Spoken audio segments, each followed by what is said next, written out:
Narito na naman tayo sa Rai Movie Recaps. Para sa pelikula natin ngayon, ay ating matutunghayan ng isang pelikula patungkol sa isang board game.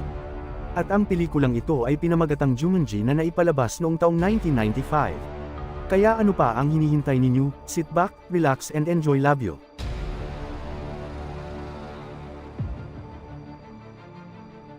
Nagsimula ang istorya sa taong 1869 nang may batang lalaki ang nagpunta sa kagubatan ng Brantford, New Hampshire ipang ibaon sa ilalim ng lupa ang isang ball. At nang matapos nila na may baon nito ay nag-wish sila na wala na sanang makakuha ng ball na yon. 100 taon nang lumipas, ang kagubatan na pinagbaunan ng dalawang batang lalaki ay hinukay. Ito ay para sa itatayong bagong gusali para sa pag-develop ng nasabing lugar.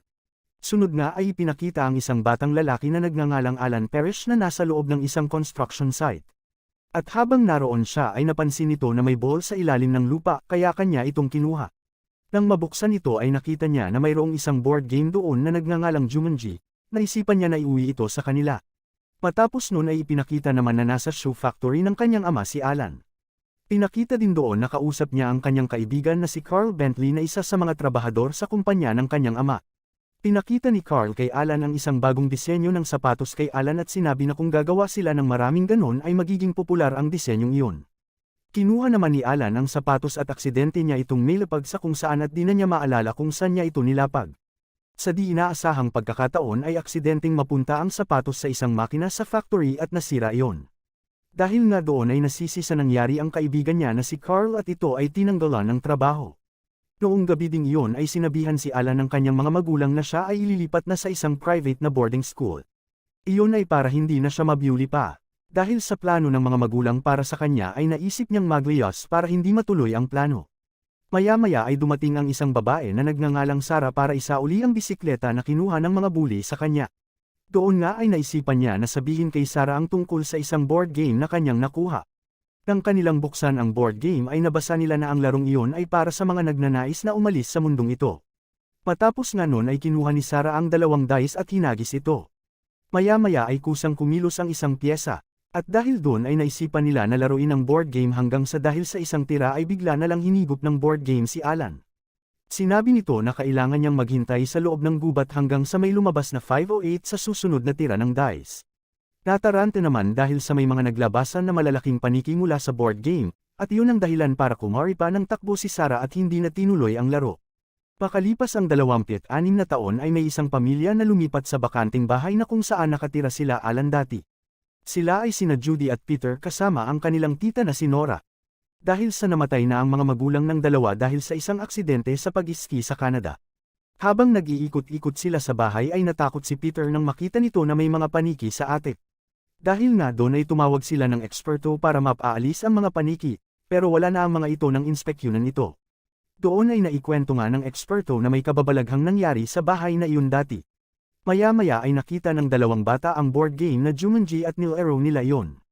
Pagka-roll nila ng dice ay may mga naglabasan na higanting lamok at mga unggoy na di kalaunan ay nakalabas na ng bahay nila. Maya-maya ay, nabasa nila ang isang warning na nagsasabi na huwag itong laruin kung hindi nila tatapusin yon. Kaya dahil doon ay pinagpatuloy na nila ang laro. Hanggang sa pag-roll ni Peter ay nakakuha siya ng 5 at matapos nun ay may lumabas na isang leon. Hinabol ng leon ang 2 bata pero mabuti na lamang ay nailigtas sila ng isang lalaki na mukhang taong gubat. Ang lalaking iyon ay si Alan pala na natrap sa loob ng laro, nakalabas siya doon dahil nga sa nakakuha ng 5 si Peter nang mag-roll ito. Matapos nun ay nagtatakbo si Alan sa loob ng mansion at tinatawag ang mga magulang nito. Pero sinabi ng 2 bata na matagal nang walang nakatira sa bahay na iyon at ang taon na sa kasalukuyan ay 1995. Dahil sa nalaman ay nagpanik si Alan at tumakbo papalabas. Untik itong masagasaan ng isang police officer, buti na lamang ay nakatalon ito. Ang nasabing police officer ay si Carl Bentley. Naaalala nito na may kakilala siyang ganung pangalan pero hindi niya maalala kung sino ito. At dahil nga sa muntikan nitong mabangga si Alan ay lumabas si Carl para kamustahin si Alan. Pero pagkalabas niya ay ninakaw ng mga unggoy ang kanyang sasakyan.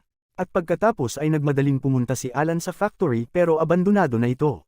Nagpunta siya sa office ng kanyang ama at nakita niya na may isang lalaki doon na nakatira na. Kwento nito na ang tatay ni Alan ay napilitang ipasara ang factory para mahanap nito ang kanyang anak na bigla na lang nawala. At hanggang sa mamatay ito ay hinahanap pa rin niya ang kanyang anak. Sa kabilang banda ay namimansala na sa syudad ang mga higanting lamok na lumabas galing sa laro. Sila Alan, Peter at Judy ay nagmamadali namang bumalik sa mansion para tapusin ang laro. At doon ay naikwento ni Alan na sila ang may-ari ng bahay dati at sinabi din ito na ayaw na niyang ipagpatuloy pa ang laro. Binalaan nito ang mga bata na ang mga higanteng lamok, mga ungoy at leon ay panimula pa laman. Kung ipagpapatuloy nila ito ay may mas malalala pang pwedeng mangyari. Naisipan naman ng dalawa na ipagpatuloy pa rin ang laro at di kalaunan ay sumali na nga din doon si Alan. Pero nang titira na sila ay hindi na umuusad ang laro, at naisip nga ni Alan na baka kailangan nila na isali sa laro ang kababata niya na si Sarah. Di kalaunan ay nahanap nila kung nasaan si Sarah, pero na-trauma ito dahil sa nangyari 26 years ago nung naglaro sila ng Jumanji. At nang malaman ni Sarah na nakalabas si Alan sa laro ay nahimiti ito. Agad nilang binitbit ito at binuhat papunta sa bahay at nang magkamalay na ito ay pinakiusapan ni Alan si Sarah na kailangan nilang matapos ang larong sinimulan nila. Pumayag naman si Sarah at nag-roll na ng dice. Pagka-roll niya ay may naglabasang malalaking ugat na may kasamang mga halaman ng angay ng tao at nagbubuga ng lason. Sa sunod na roll naman ay may isang hunter na lumabas na nagngangalang Van Pelt. Ang nasabing hunter ay sinusubukang patayin si Alan kaya tumakbo siya para makatakas sa hunter. Samantalang si Carl naman ay nabawi na ang sasakyang nanakaw sa kanya ay nakasalubong ang dalawa na naghahabulan. Nang subukan niyang sawayin ang hunter ay pinaputukan siya nito ng paulit-ulit dahilan para masira lalo ang sasakyan niya. Natakasin naman ni Alan ang hunter at nagawa nitong makabalik sa bahay para ipagpatuloy ang laro. Nang mag-roll na si Judy ay bigla na lamang may sandamakmak na iba't ibang klaseng hayop ang nagtatakbuhan at ang mga ito ay nagpakalat-kalat sa syudad. Maya-maya ay may isang pelican ang kumuha ng board game at lumipad ito papalayo. Sa kabilang banda ay pinakita si Van Pelt na nasa isang gun store at ginamit niya ang kanyang mga gintong barya para bumili ng panibagong baril. Samantalang hinahabol naman ng apat ang pelican na tumangay ng board game at Maya. Maya ay binitawan na ito at napunta naman sa rumaragasang ilog. Mabuli na lamang ay nakuha nila ito bago pa man ito mawala sa kanilang paningin. Habang pabalik na sila sa bahay ay nakasalubong nila si Carl. Hinuli nito si Alan dahil ang naisip nito ay si Alan ang may kagagawa ng lahat ng kaguluhan na nangyayari doon. Matapos nga nun ay naisipan ni Peter na dayin ang laro para matapos na ito. Pero sa halip na matapos ay unti-unting nagiging unggoy si Peter. Sumunod nun ay pinakita si Alan na dinadala papunta sa police station, doon ay naisip nito na sabihin kay Carl kung sino nga ba talaga siya.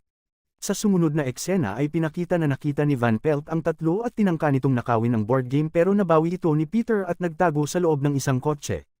Habang nagkakagulo naman ng buong syudad dahil sa mga iba't ibang hayop na nagtatakbuhan ay natapak-tapakan nito ang kotse na pinagtaguan ni Peter.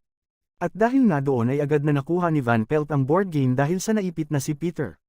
Tumulong kaagad sila Sarah at Judy para maalis doon si Peter at matapos nga nun ay sinundan nila si Van Pelt. Pumasok si Van Pelt sa isang supermarket at doon nga ay gumawa ng paraan ang tatlo para magawa nilang bawiin ang nasabing board game. Sa kabilang banda ay pinaliwanag ni Alan kay Carl ang lahat kaya naisipan nito na pakawalan si Alan. Matapos nun ay nakabalik na sila ng bahay at laking gulat nila nang makita na napakalaki na ng mga ugat at halaman sa loob ng bahay. Sa kabilang banda ay pinakita naman ng tita nila Peter na pinagtripan ng mga unggoy dahilan para mag-crash ang sasakyan nito. Maya-maya ay habang nagmamaneho si Carl para pumunta sa bahay nila Alan ay nakita nito si Nora na naglalakad at doon din papunta. Kaya sabay na nilang pinuntahan ang bahay. Sa kabilang banda ay nag-roll na ng dice si Sarah at maya-maya ay umulan ng napakalakas sa loob ng bahay dahilan para bumaha sa loob nito. At habang nagmamadali sila na pumunta sa mataas na lugar ay nakarating naman na sila Carl at Nora sa bahay at sinusubukan nito na buksan ang pito. Maya-maya ay nasira ang pinto ng bahay at rumagasa ang napakaraming tubig dahilan para magbaha doon. Matapos nun ay nag-roll na muli ng dice si Alan at maya-maya ay naging kumunoy ang sahig na kinatatayuan ni Alan at dahan-dahan itong nilalamon siya ng buo. Matapos nun ay tumira na nga din si Judy at ang naging resulta ng pagtira nito ay ang pagbalik sa dating anyo ng sahig na kinatatayuan ni Alan. Pero dahil doon ay na-stuck si Alan sa sahig at mukha na lang niya ang nakalitaw. Matapos nun ay tumira na din si Peter na dahilan para may magsulputan na mga malalaking gagamba. Habang tinataboy nila ang mga ito ay naisipan nila na patirahin na si Sarah. Pero pagkuha ni Judy ng board game ay nabuban siya ng lason ng halaman dahilan para mahimatay ito. Ginamit ni Sarah ang kanyang bibig para tumira at matapos nun ay biglang nahati ang bahay dahilan upang makaalis sila sa pagkakastock nila sa sahig. Untik mahulog sa ilalim ng lupa ang board game. Pero mabuti na lang ay nagawa ni Alan na makuha yon. Nang susubukan na ni Alan na tumira ay biglang nagpakita si Van Pelt. Tinutukan niya ng baril si Alan at sinabihang bitawan ang dice. Pero pagkabitaw niya ay sakto ang lumabas sa kanyang dice dahilan para matapos nila ang laro. Sinabi niya ang salitang Jumanji. At doon nga ay hinigop pabalik ng board game ang lahat at bumalik ang oras sa taong 1969. Nang makita ni Alan ang kanyang tatay ay agad nitong sinabi na siya ang may kasalanan sa nangyari sa factory. At dahil sa sinabi ni Alan ay natuwa ang kanyang ama at sinabihan nito na hindi na niya kailangan pang mag-aral sa private na boarding school. Naisipan ng dalawa na itapon ang board game sa ilog para wala na ulit ang makakapaglaro noon at lumipas na nga ang panahon ay naging mag-asawa sila Alan at Sarah. Noong dumating na ang taong 1995 ay nakita muli nila ang dalawang bata na si Judy at si Peter kasama ang mga magulang nito na hindi namatay. Nakausap nila ang mga magulang nila Judy at nalaman na kinansel nila ang kanilang skiing trip sa Canada. Dahilan para hindi mamatay ang mga ito, di kalaunan ay may pinakita na dalawang babae sa dalampasigan. At doon ay pinakita din na bahagyang natatabunan ng buhangin ang board game na Jumanji. Maraming salamat sa panunood.